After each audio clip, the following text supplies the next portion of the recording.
Dituntut 12 tahun penjara dengan denda 100 juta subsidiar 6 bulan penjara oleh jaksa penuntut umum. Terdakwa AH cuma pacak tertunduk lesu saat jalani sidang lanjutan di Pengadilan Negeri Palembang.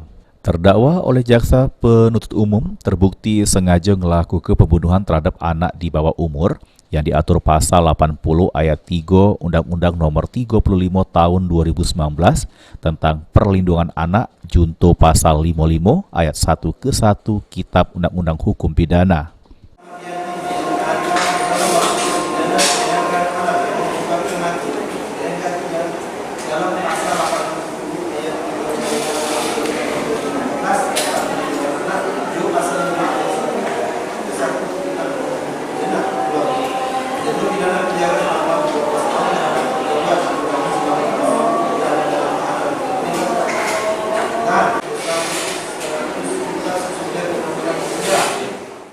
Dengan tuntutan tersebut, terdakwa liwat kuasa hukumnya minta keringanan hukuman sama Majelis Hakim Pengadilan Negeri Palembang.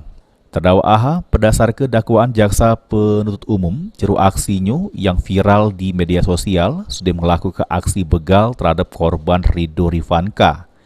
Di mana waktu itu oleh terdakwa sama rewangnya korban dianiaya make senjata landep sehingga ngenoi badan korban lalu mati di Jalan Kironggo, Wirosantiko. Abidi Nirwanto, PAL TV.